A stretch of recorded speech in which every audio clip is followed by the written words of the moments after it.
মাওলানা মোহাম্মদ মামুনুল হকের ম্যাজিকে এবার কি সত্যি সত্যি গলতে চলেছে জেদি ইরানের শক্ত মন? পুরো বিশ্ব যখন একটা বিশাল বিপদের মুখে দাঁড়িয়ে ঘাম ঝরাচ্ছে, তখন এমন একটা চমক আসবে সেটা কেউ স্বপ্নেও ভাবেনি।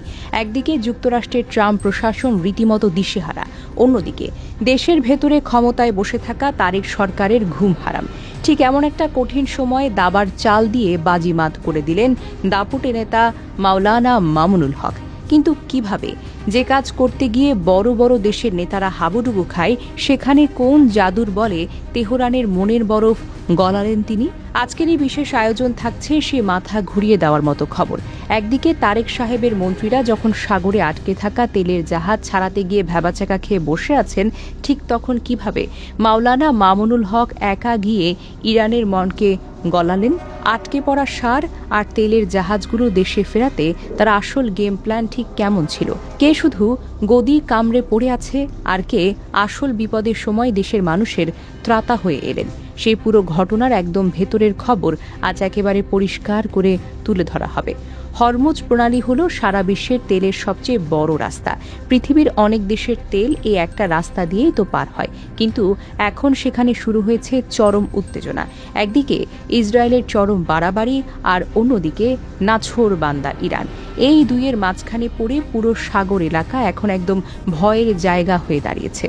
জাহাজ চলাচলের রাস্তা পুরোপুরিভাবে বন্ধ হওয়ার জোগাড়। এই ভয়াবহ অবস্থার কারণে স্বয়ং ট্রাম্প প্রশাসনেরও ঘুম যেন হারাম হয়ে গেছে। পরিস্থিতি সামাল দিতে গিয়ে পেন্টাগনের ঘাম ছুটে যাচ্ছে রীতিমতো। যুক্তরাষ্ট্রের বড় বড় নেতারাও পুরো ভ্যাবাচাকা খেয়ে বসে আছেন। তাদের এই অস্ত্র আর প্ল্যান কোনোটাই যেন এক জায়গায় বসে কাজে লাগছে না। বিশ্বের বড় বড় শক্তিগুলো যখন এমন নাকানি চুবানি খাচ্ছে, তখন আমাদের দেশের অবস্থা তো আরও খারাপ। অন্যদিকে দেশের ভেতরে তেলের দাম যেভাবে হুহু করে বাড়ছে, তেলের দাম অনেক আগে ব্যারেল প্রতি $100 পার হয়ে গেছে। সাধারণ মানুষ তো এই দাম বাড়ার কারণে অনেক কষ্টে দিন পার করছেন। এর পাশাপাশি সবচাইতে বড় চিন্তার বিষয় হলো সার। দেশের কৃষকদের জন্য সার নিয়ে আসা অনেকগুলো বড় বড় জাহাজ সাগরের মাঝখানে আটকে আছে। বাংলার জয়যাত্রা নামের একটা খুব দরকারি জাহাজকে আটকে রেখেছে খ্যাপাটে আইআরজিসি। তারা খুব ভালো করেই বুঝিয়ে দিয়েছে তাদের সঙ্গে পাল্লা দেওয়াটা কতটা কঠিন। দেশের কৃষিকাজ আর অর্থনীতি যখন একদম খাদের কিনারা এসে দাঁড়িয়েছে, তখন চারিদিকে শুধু হাহাকার আর হাহাকার। এমন একটা সময় দরকার ছিল খুব শক্ত একটা পদক্ষেপ, কিন্তু সেটা কে নেবে? স্বাভাবিকভাবেই দেশের এমন একটা বিপদের সময় সবার চোখ ছিল সরকারের দিকে, কিন্তু তারেক রহমান এবং তার দল পুরোপুরিভাবে ব্যর্থ হয়েছে। তারেক সরকার এই বিশাল সংকট সামাল দিতে গিয়ে রীতিমতো টালমাটাল হয়ে পড়েছেন। দেশের মানুষ যখন চরম কষ্টে দিন কাটাচ্ছে, তখন তারেক সাহেবের প্রশাসন শুধু বড় বড় ফাঁকা কথাই যেন বলে বেড়াচ্ছেন, কিন্তু কাজের কাজ কিছুই করতে পারছেন না তারা। তাদের সব গেম প্ল্যান একদম মাঠে মারা গেছে বলে। সাধারণ মানুষ এখন হাড়ে হাড়ে টের পাচ্ছেন বিএনপি সরকারের কাজের কোনো জোর বা ক্ষমতা নেই। অতীত দেখলে খুব ভালো করে বোঝা যায় এই দলটির আগের রেকর্ড বেশ নড়বড়ে। আর এবার তো বিশ্বমঞ্চে তাদের চরম লজ্জার মুখে পড়তে হয়েছে। বড় বড় মন্ত্রীরা যেখানে ইরানের সঙ্গে একটা ভালো বোঝাপড়া পৌঁছাতে পুরোপুরিভাবে ব্যর্থ, সেখানে তারেক সরকার শুধু নিজেদের মুখ বাঁচানোর জন্যই আপ্রাণ চেষ্টা করছে। তাদের এই ভণ্ডামি দেশের মানুষ খুব ভালো করেই বুঝতে পারছে। মানুষ নিজের চোখে দেখছে ক্ষমতায় বসেও তারেকের দল কোনো ভালো সমাধান দিতে পারছে না। দেশের এত বড় একটা ক্ষতি হচ্ছে প্রতিদিন, অথচ তারা শুধু নিজেদের গদি বাঁচানোর জন্যই চিন্তায় মগ্ন। এই ভুলের মাসুল এখন দেশের সাধারণ মানুষকে কড়ায় গণ্ডায় দিতে হবে। তাদের এই নড়বড়ে অবস্থার কারণে পুরো দেশের মানুষ ক্ষেপে যেতে শুরু করেছে।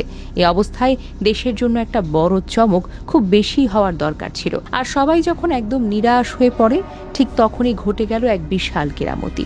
27 এপ্রিল ঢাকার মোহাম্মদপুরে খেলাফত মজলিসের অফিসে সরাসরি মাওলানা মামুনুল হকের সঙ্গে বৈঠকে বসতে পা রাখলেন খোদ ইরানের রাষ্ট্রদূত জলিল রহিমি জাহানাবাদী। মাওলানা মামুনুল হক এবং ইরানের রাষ্ট্রদূতের এই একটিমাত্র বৈঠক যেন পুরো দেশের চেহারা এক নিমিষেই পাল্টে দিল। ক্ষমতার চেয়ারে না থেকেও এত বড় কাজ করা যায়, সেটা দেখে আঙুল দিয়ে দেখিয়ে দিলেন দাপুটে নেতা মাওলানা মামুনুল হক। এটা কোনো সাধারণ বৈঠক ছিল না, এটি ছিল বিশ্ব রাজনীতির এক বিশাল দাবার চাল। মামুনুল হকের এই কারিশমা দেখে তো খোদ সরকারের লোকজন রীতিমতো ভিমড়ি খেয়েছে। যে জেদি তেহরান কারো কথা শোনে না, কারো পরোয়া করে না, তারা কিভাবে একজন নেতার কথায় এত নরম হলো? এখানেই তো লুকিয়ে আছে এই নেতার আসল তেজ আর শক্তি। তিনি তার ব্যক্তিগত প্রভাব দিয়ে দেশের জন্য যে কাজ করেছেন তা অনেক বাঘা বাঘা নেতার পক্ষেও আর করা সম্ভব নয়। যেখানে তারেক সরকার ব্যর্থতার ঘানি টানছে দিনের পর দিন, সেখানে মামুনুল হকের এই বিশাল সাফল্য বিরোধীদের অন্তরে জ্বালা ধরিয়ে দিয়েছে খুব বাজেভাবে। এখন রীতিমতো হিংসায় জ্বলে পুড়ে ছারখার হয়ে যাচ্ছে বর্তমান সরকার আর তাদের মন্ত্রীরা।